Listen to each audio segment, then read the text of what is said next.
வந்து நம்பர் 1 பத்தி பார்க்கலாம். நம்பர் 1 வந்து சூரியனோட நம்பர்.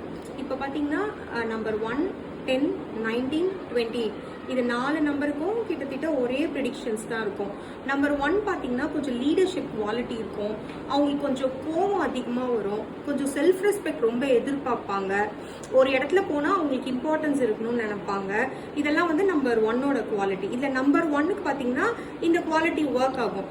நம்பர் 10க்கு பார்த்தீங்கன்னா அது வந்து கொஞ்சம் அதிர்ஷ்டத்தோட சேர்த்து வரும். அவங்களுக்கு வந்து சீக்கிரமாகவே அந்த ஒரு பதவி கிடைக்கிறது, அவங்க ஆசைப்படுற மாதிரி ஒரு வாழ்க்கை எல்லாமே பார்த்தீங்கன்னா அவங்களுக்கு தானாவே தேடி வரும். நம்பர் 10க்கு பார்த்தீங்கன்னா அதே மாதிரி நம்பர் 19 பார்த்தீங்கன்னா இதுவுமே 1, 9 9ன்றது கொஞ்சம் செவ்வாய் காம்பினேஷன்ஸ் வரும். கொஞ்சம் ஸ்ட்ரகிள்ஸ் இருக்கும். இல்லை இப்போ நீங்கள் ஒரு லீடர்ஷிப்போ இல்லை எந்த ஒரு விஷயத்துலையுமே எடுத்துக்கோங்களேன், அவங்க கொஞ்சம் ஸ்ட்ரகிள் பண்ணி தான் அந்த இடத்த போய் அவங்க ரீச் ஆகுவாங்க. ஜஸ்ட் உடனே அப்படி கிடைச்சிடாது. அவங்களுக்கும் மக்கள் கிட்ட கொஞ்சம் நல்ல செல்வாக்கு இருக்கும். இருந்தாலுமே ஸ்ட்ரகிள் இருக்கும். ஒருத்தர்கிட்ட பழகினாலும் டக்குன்னு நினைச்சோனையும் இது பண்ண முடியாது. கொஞ்சம் கொஞ்சம் கஷ்டத்தைப்படுத்தி தான் அதுக்கப்புறம் அட் த எண்ட். ஆனால் கண்டிப்பாக அவங்களுக்குமே அந்த கவர்மெண்ட் ஜாப், அரசியல் இந்த மாதிரி விஷயத்துலலாம் கண்டிப்பாக சக்ஸஸ் இருக்கும். அப்புறம் 28 பார்த்தீங்கன்னா இது வந்து சந்திரனும் சனியோட காம்பினேஷன்ஸ் வரும். ஸோ கொஞ்சம் டிலே ஆகும்.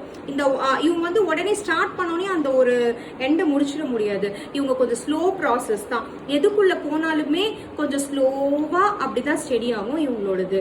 அது மாதிரி 28ஓட நம்பர் இதுவுமே ஒரு அதிர்ஷ்டமான நம்பர் தான். பட் கொஞ்சம் லேட் பூமர்ஸ்னு சொல்லலாம். Okay, thank you.